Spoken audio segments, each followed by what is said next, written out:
सर्दियों का मौसम है तो बॉनफायर होगा, मस्त मस्त मसालेदार सबके लिए खाना होगा। वैलेंटाइंस डे है तो प्यार भरी मीठी मीठी बातें होगी, धमाल मस्ती होगी, बहुत मजा आएगा। और हमारी बाकी की प्लानिंग चल रही है। ओहो, मतलब और भी कुछ है? Of course. काम चालू है। जी जी। वो सारी डिटेल्स हम आपको कल दे देंगे, ओके? गोकुलधाम सोसाइटी का ये एकमेव सेक्रेटरी आपकी सेवा में सदैव हाजिर है। भिड़े भाई, वैसे हम लोगों को पूरा विश्वास था आप हमारी बात मान ही जाएंगे। Yes, 3 cheers for भिड़े भाई। Hip hip hurray! Hip hurray! Hip hurray! हाँ, तो सुनिए मेरी प्यारी बहनों और बहनों, ध्यान लगाकर सुनना, कान लगाकर सुनना और दिल थाम के सुनना। आज हमारे प्यारे अंजलि भाभी हमें कुछ सुनाने वाले हैं। अच्छा? हाँ, क्या? अरे ये कोई ऐसी वैसी बात नहीं है। अंजलि भाभी आज हमें एक जबरदस्त, तड़कती, फड़कती कविता सुनाने वाले हैं। आज कविता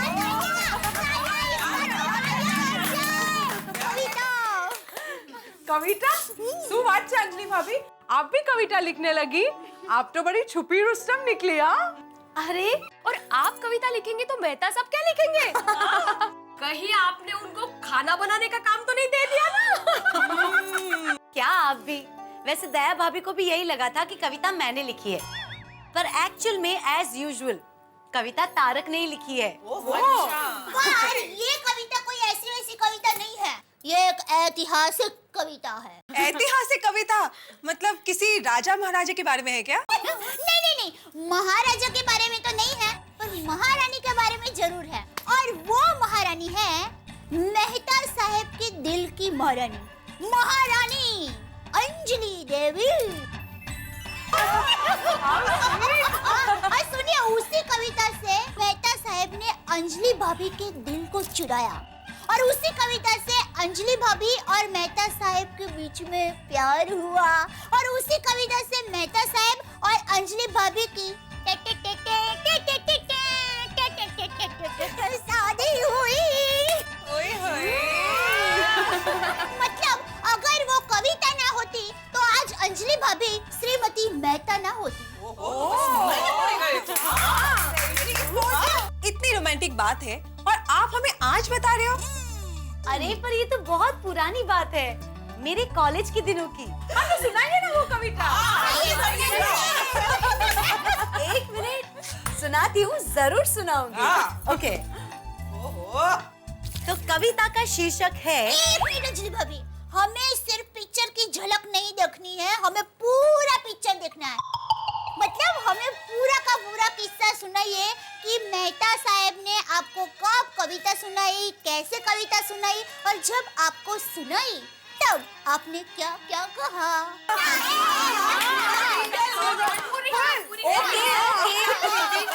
सब सुनाती हूँ, सब बताती हूँ, तो पूरी बात ध्यान से सुनिए, ठीक है? जब हम कॉलेज में थे ना, तब तारक अक्सर एक पेड़ के नीचे बैठकर कविताएं लिखा करते थे, और जब भी मैं वहां से गुजरती थी तो तारक किताब के पीछे से छुप छुप कर मुझे देखा करते थे। ये मुझे भी पता था और मुझे वो बात अच्छी भी लगती थी, इसीलिए मेरी क्लास दूसरी डायरेक्शन में होने के बावजूद भी जानबूझकर रास्ता बदलकर जहां तारक होते थे ना, वहीं से मैं गुजरती थी।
मैंने उनकी वही किताब वहां पढ़ी देखी जिसमें वो रोज कविताएं लिखा करते थे।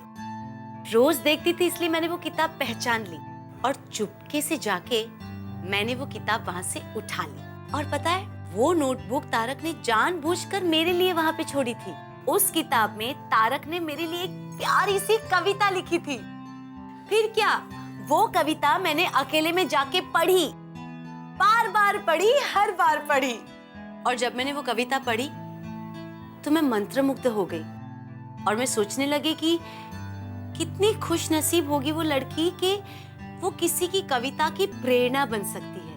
फिर तारक अचानक वहां पे आए और अपनी कविता की किताब ढूंढने लगे, पर कविता की किताब तो मेरे पास थी।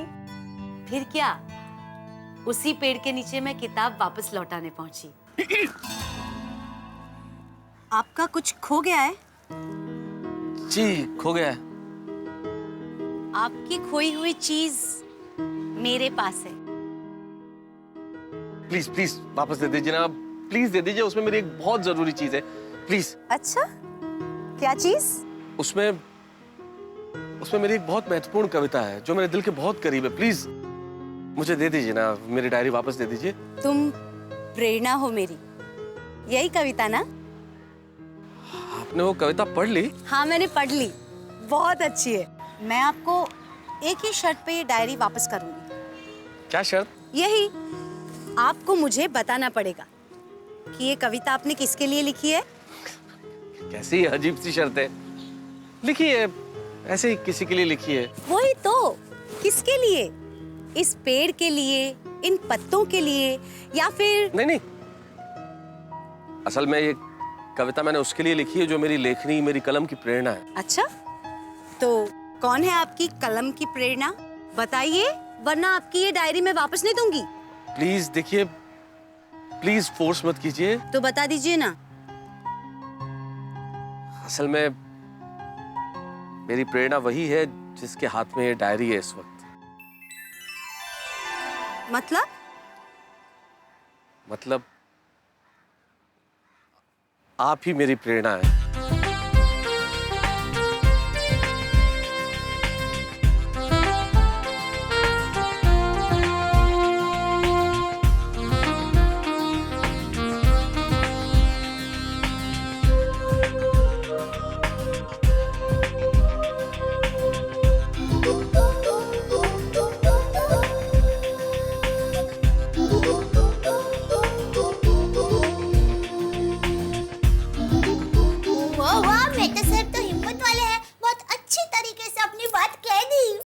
मतलब डायरेक्ट प्रपोज?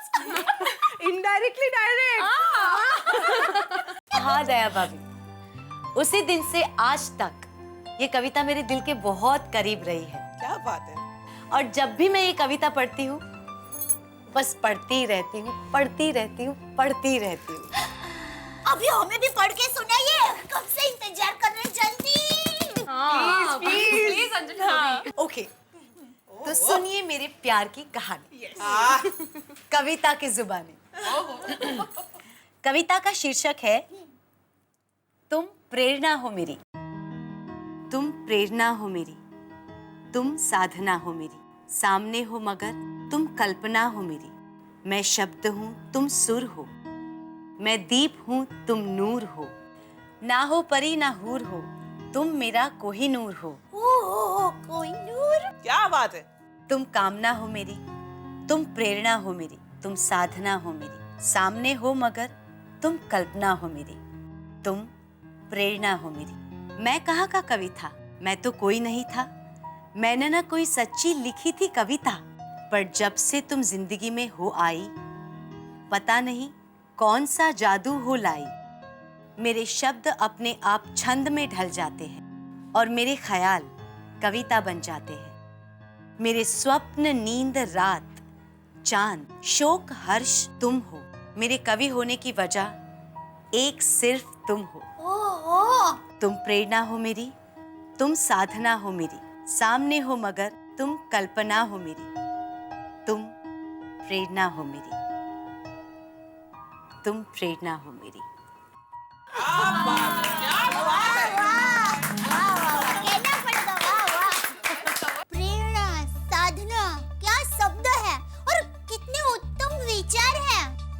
अंजलि भाभी, you are very lucky, I must say. अपने पति के लिए प्रेरणा होना ये पत्नी के लिए खुशकिस्मती की बात है नहीं? ये मेहता साहब ही है जो अपनी पत्नी के लिए रोमांटिक कविता लिख सकते हैं। बाकी हंस को कहूँ तो वो दवाई का प्रिस्क्रिप्शन लिख देंगे। कोमल भाभी, रोशन नु भी एम ज है। वैसे तो रोशन बहुत रोमांटिक है और अगर मेरे बारे में कुछ बोलने को कहूंगी ना तो तारीफों के पूल बांध देगा, पर अगर कविता लिखने को कहूंगी ना तो कविता का कभी नहीं लिख पाएगा। सेम विद अय्यर, हाँ? दुनिया की सारी केमिस्ट्री आती है, पर हस्बैंड वाइफ की केमिस्ट्री के बारे में कुछ भी लिखने कहूँ ना, इम्पॉसिबल, नेवर। मेरे ये भी ऐसे ही है। मिल गया मुझको आइडिया, मिल गया मुझको आइडिया। अरे विटनर पार्टी के लिए एक मस्त आइडिया मिला है, जिससे हम एक तीर से दो शिकार कर सकते हैं। अबे मुझे हम लोग विटनर पार्टी में कविता पढ़ने का प्रोग्राम रखे तो उसमें हम सबके पतिदेव उनकी प्रेरणा के लिए, मतलब हमारे लिए, खुद की लिखी हुई कविता पढ़ेंगे। और उस दिन वेटलैंड डे भी है, तो हमारे पतिदेव की कविता से विटनर पार्टी और भी रोमांटिक हो जाएगी। बागा, संभाल के बेटा, वो खोना जरा डेंजर है। हाँ। Take care.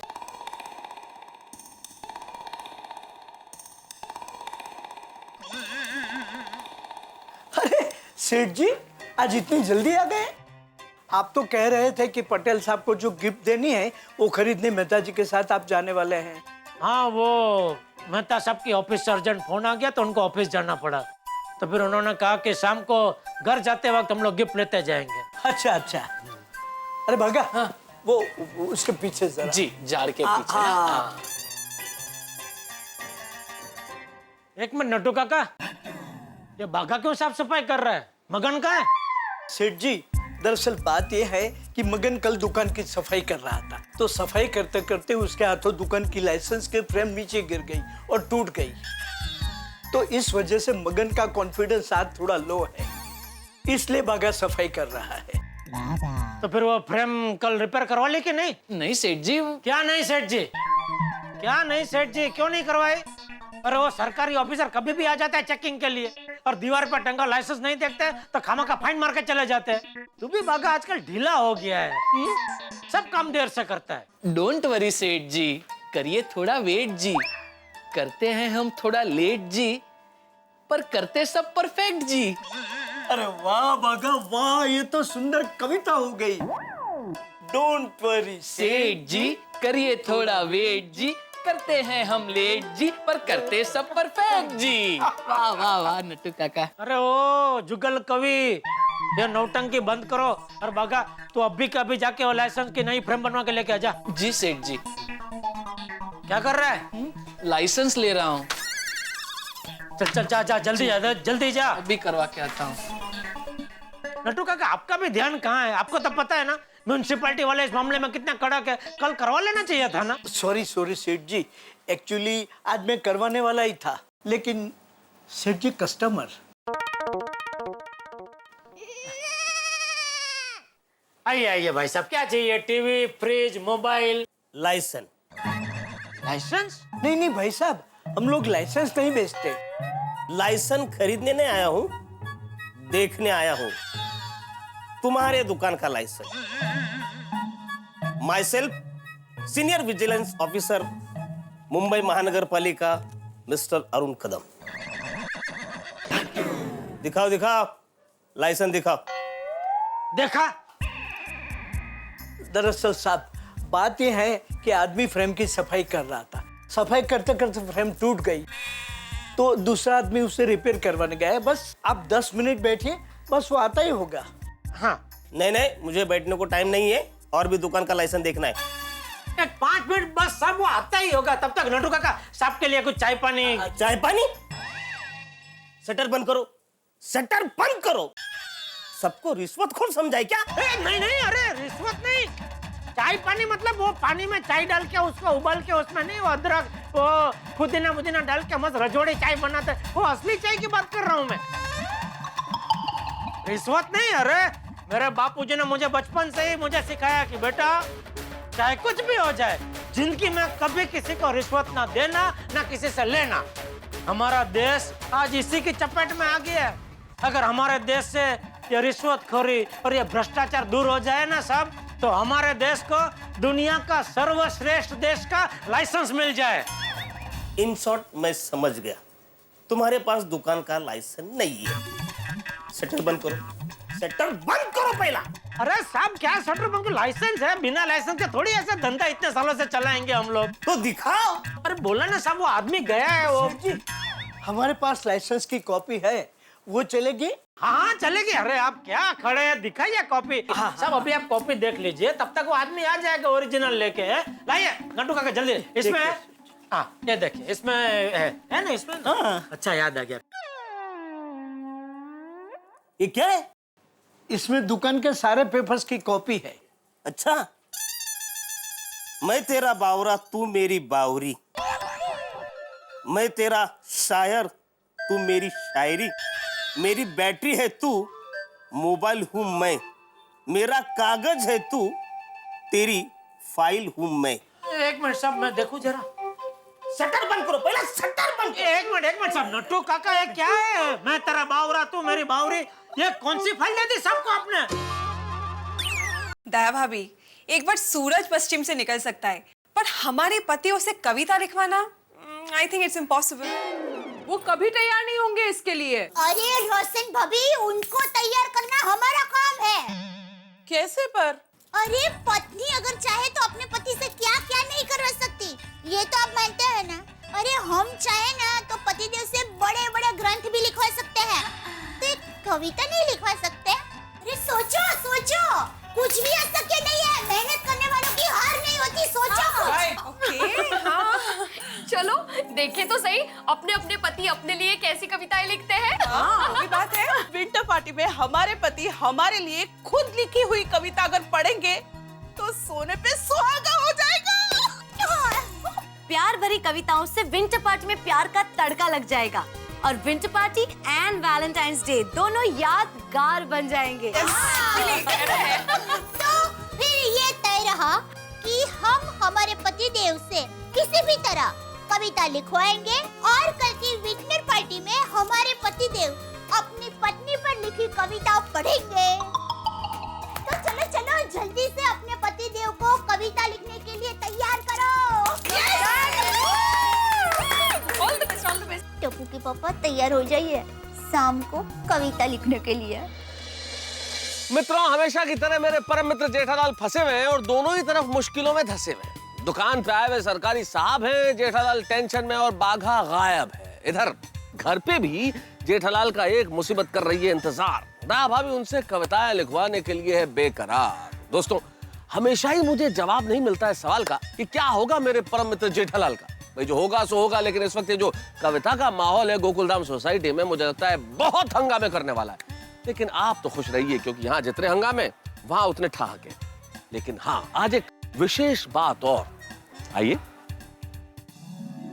धमाकेदार और खुशी की बात यह है मित्रों कि आज आपका चहेता शो तारक मेहता का उल्टा चश्मा एक और मील का पत्थर पार कर रहा है। जी हाँ, आज आपके इस प्यारे शो का 1600वां एपिसोड है।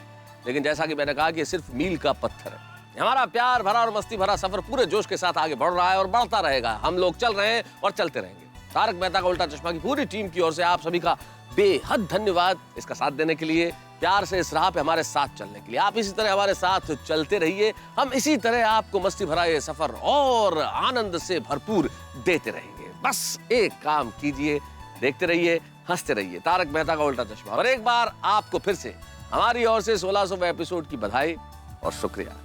माधवी, मैं तुम्हारे लिए कविता कैसे लिख सकता हूँ? तो किसके लिए लिखेंगे? किसके लिए? नहीं, किसी के लिए नहीं, मतलब मैं कविता कैसे लिख सकता हूँ? बबीता, मैं तुम्हारे लिए कविता बोलने वाला रोबोट बना सकता हूँ, लेकिन कविता नहीं लिख सकता। साइंस और आर्ट्स का कोई रिलेशन नहीं है। कविता लिखो वरना मेरा दिल टूट जाएगा। तो मैं जोड़ दूंगा, मेरा काम ही यही है। मैं डॉक्टर हूँ, लेकिन मैं कविता नहीं लिखूंगा। क्या है, मेहता साहब लेखक है, उनका काम ही है लिखना, उसी से उनका घर चलता है, तो वो लिख सकते हैं कविता, क्योंकि उनका जो दिमाग है वो कवि का दिमाग है। और मेरा जो दिमाग है वो व्यापारी का दिमाग है। तो मैं अगर कविता लिखने बैठा तो हमारा घर चलना बंद हो जाएगा। वो जैसे मेहता साहब अंजलि भाभी के लिए कविता लिखते हैं, ऐसे मैं तुझे रोज आई लव यू बोलता हूँ। नहीं बधू, मने नहीं मालूम। तुम्हें मेरे लिए कविता लिखनी होगी मतलब होगी, फाइनल।